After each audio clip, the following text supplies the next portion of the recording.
Take some time, think about the rationale behind the answer, and then if you decide that the answer is yes, raise your hand. Okay? Right? So my question is, are you happy at work? Ooh, quickly. Yeah, raise the ones. Okay, quite good. A lot of happy people. So the ones that didn't raise your hand, can someone share with the rest of us why you are not happy at work? Someone? Who didn't raise the hand? You are not happy? Can you share with the rest? No, just because I'm happy somewhere else. Okay. Anyone else? I have to wake up very early in the morning, but I would like too early in the morning. Okay. Cool. Another question.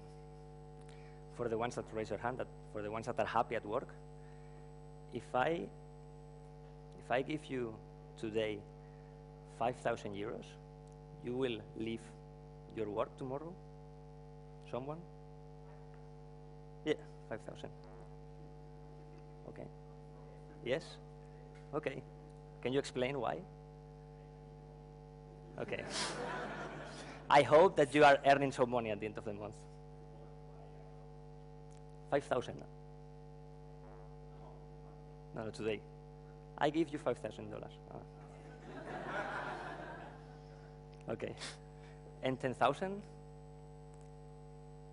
Okay, quite good. I'm not going to give you the money, so please don't leave your job. I'm going to start telling you a story.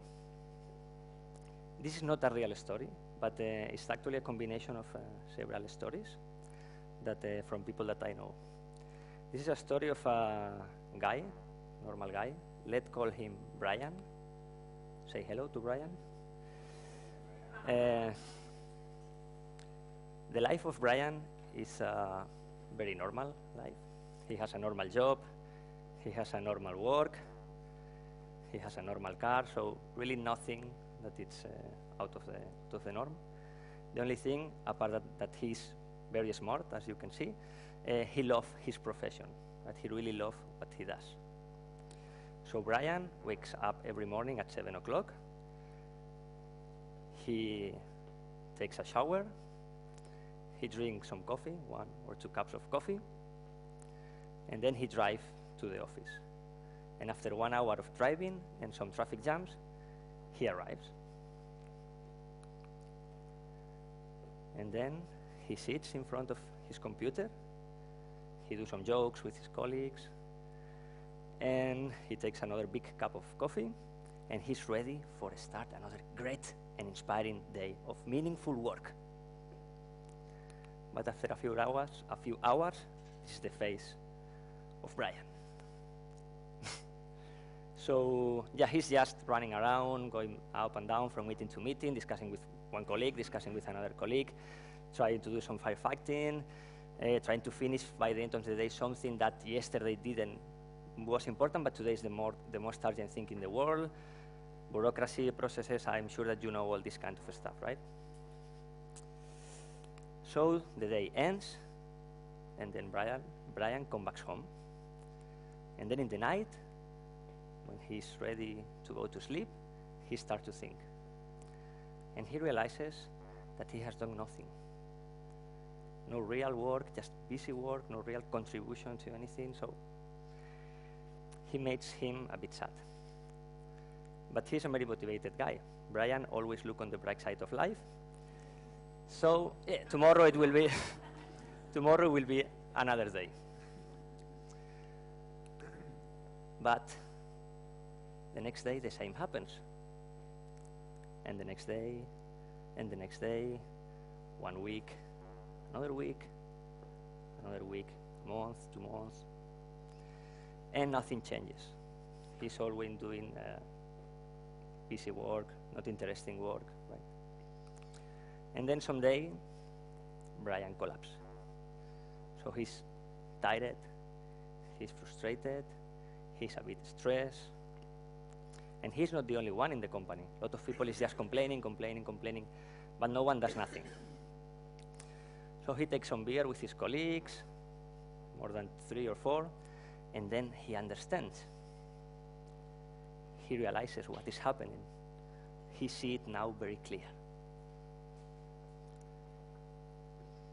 There is someone in the company, someone else. There is an uninvited guest to the party. Someone that is there, came a long time ago, but no one noticed. But he saw today, after 4 beers. Do you want to know who is? Cool, thanks. It's the dragon of the unhappiness. Yeah, don't smile. He exists. He's real. I've seen, and I'm not crazy. The dragon of the unhappiness smells stress, smells frustration, smells exhausting, and then he comes, and he feeds from it, and then he's getting bigger and bigger and bigger and bigger, and people is just more frustrated and more stressed and just complaining about everything. But Brian don't want to resignate. He's very motivated, and he wants to fight the dragon of the unhappiness because he wants to be happy at work. So he convinced some colleagues. They took his better weapons: motivation, passion, empathy, curiosity, and then they go to fight the dragon of the unhappiness. And at the beginning, the dragon was surprises. Wow, someone is trying to fight me. What is happening here? So they try and try, day after day, day after day. But I'm sure that you know how this ends, right? So yeah, they cannot win. They cannot pinch the dragon of the unhappiness. So Brian decides to leave the company. Even some people was thinking that he was crazy, come on, but yeah, he don't want to be there. He want to really to be happy. So he took some time, he tried to clear his thoughts, and then after some time he decided to start again, fresh, ready. And he have a very good idea, and this time he decided to start his own company. But he don't want to make the same mistakes that he has seen in the past. So he really wants to be ready to fight the dragon when he comes, because the dragon will come, I assure you. So what he did? He made a call. He made a call for the greatest knights in the realm. And then the greatest knights in the realm came. Experts in fight the dragon of the unhappiness. These 5 knights were the following ones. The first one, the knight of the autonomy. He was an expert in help people to be self-directed, to take decisions about what and how to do the work. The second one, the knight of mastery. The knight of mastery was a real expert in help people to get or to raise his intrinsic motivation about learn new things, learn new skills. The knight of purpose. He wants an expert in making people understand why the company exists, why we are going to work every day. The fourth one is the knight of safety. He was expert in put in place an environment where people can experiment, can try things without fear to fail. And the last one, but not least, the knight of belonging. That is, he's an expert in make people feel that they belong to someone that is greater than just a group of colleagues or people in the work. So these 5 knights came, and they helped Brian to put in place a company that was ready to fight the dragon. And of course, the dragon arrived. And there was a brutal fight, terrible fight. And some people die in this battle.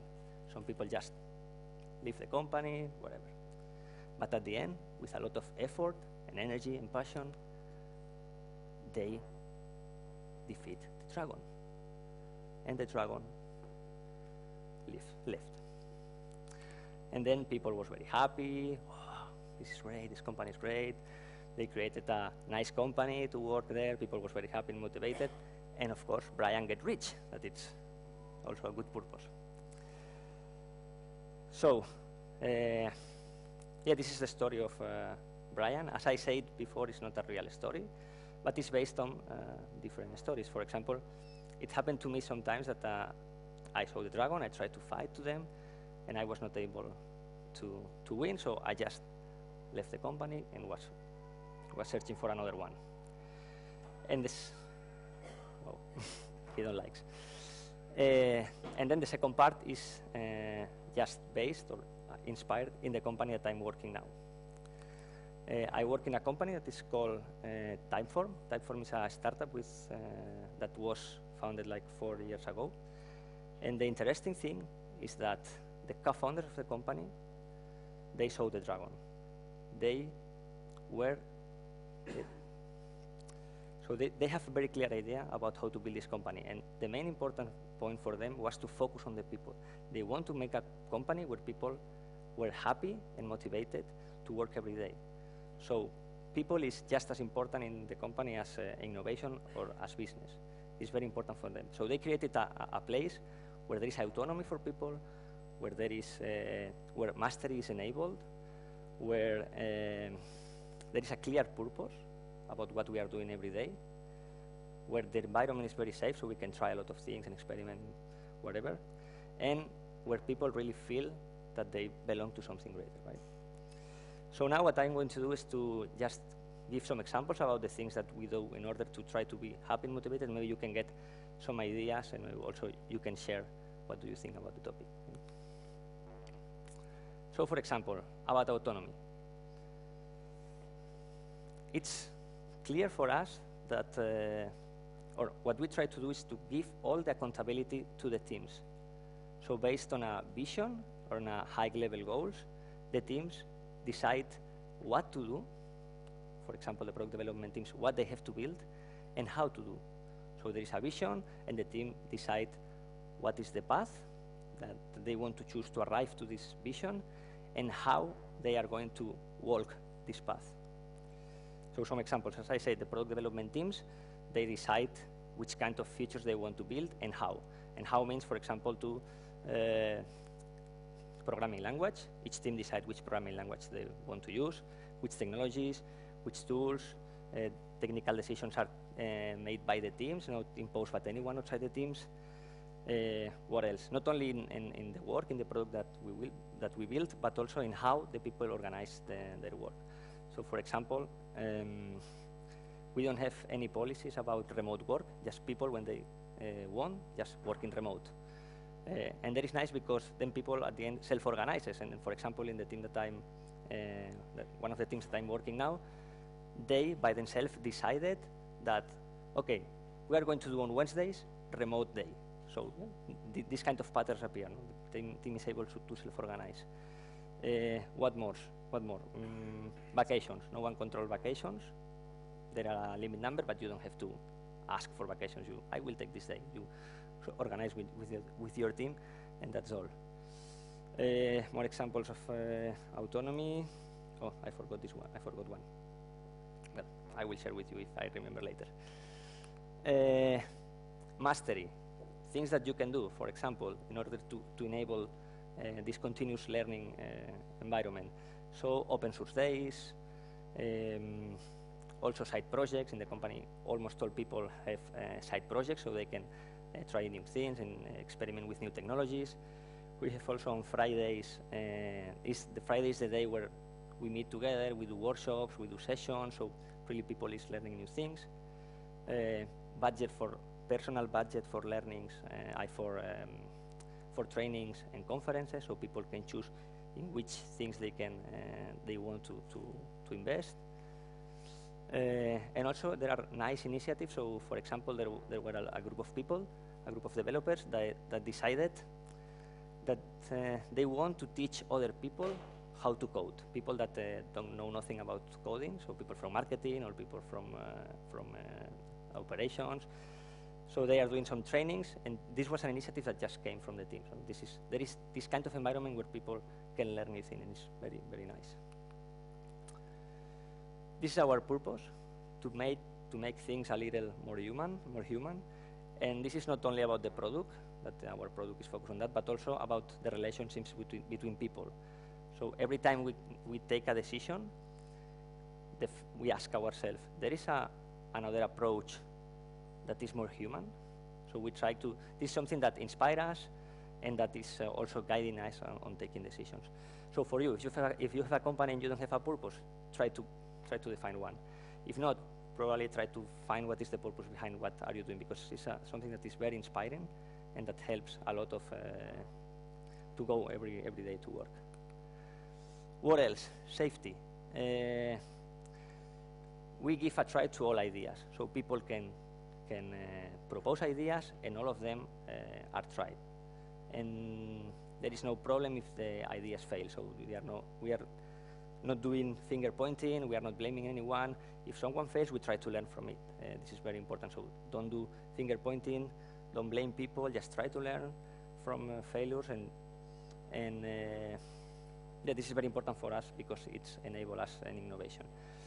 And not only about product and these kind of things, but also the environment is very safe. So people is enabled to express themselves. So people clap when they feel happy or sing or this kind of thing. So this makes the environment very safe for people. And yeah, the last one. About belonging. I would like to show you a short video, a 7-minute video, where the co-founders of the company and some other people explain their vision about the culture. So they will explain better than me, so this is why it is very short. I think it's very interesting, and maybe you can take some ideas. Let me try. Ooh. Problem.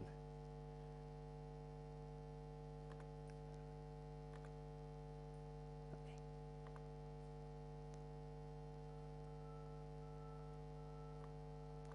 Can you hear something? Probably not. Un día cualquiera me encontré yo con un director de museo, contaba como él estaba muy enfermo de los pulmones, Kamal Mitchell se llama, es un científico, y él pues como científico se puso a investigar y se dio cuenta que había 3 plantas comunes y corrientes que tenían un gran potencial de regenerar aire. Y a mí esto me impresionó con algo muy sencillo, ¿no? Con 3 plantas comunes y corrientes, creo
pueda tener el nivel de confianza que podrías tener con tu familia o en tu casa. So I just want to show you. This is not working anymore.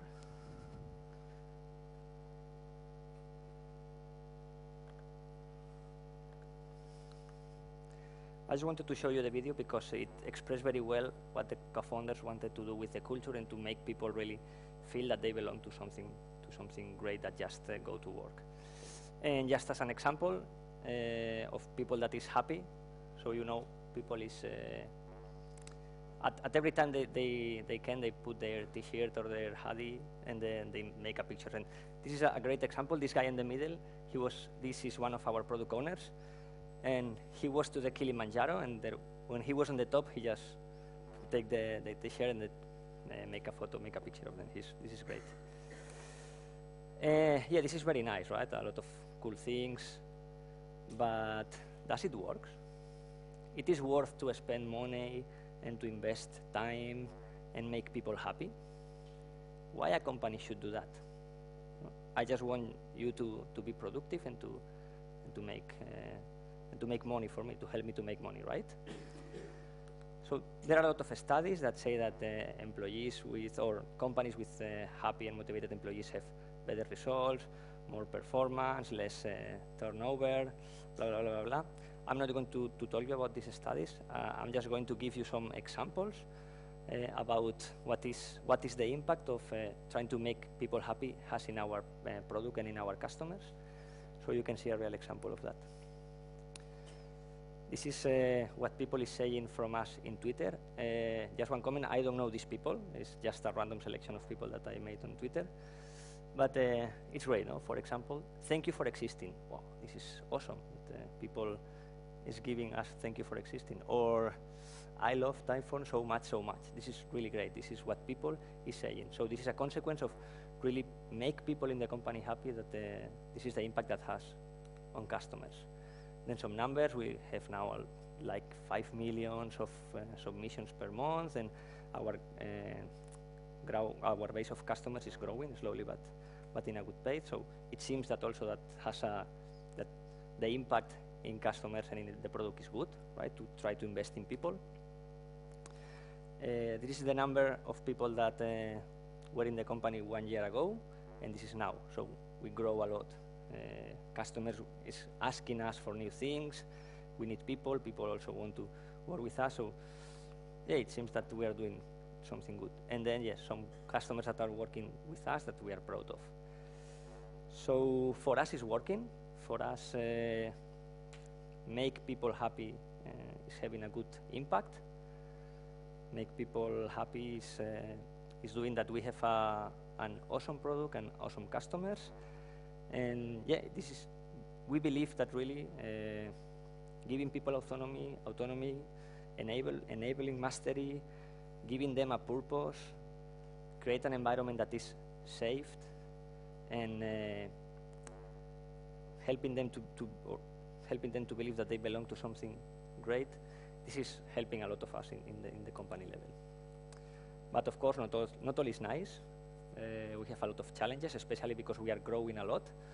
So growing a lot means more challenges in communication, dependencies, misunderstandings, all these kinds of things. So we cannot relax. We need to keep our eyes open because the dragon always can come back. Thank you.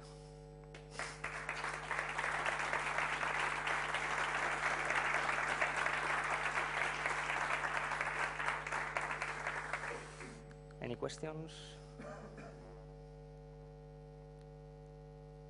I don't know where.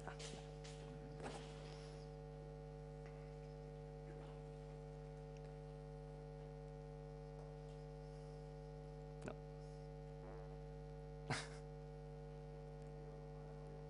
Thanks. A lot of years, yeah.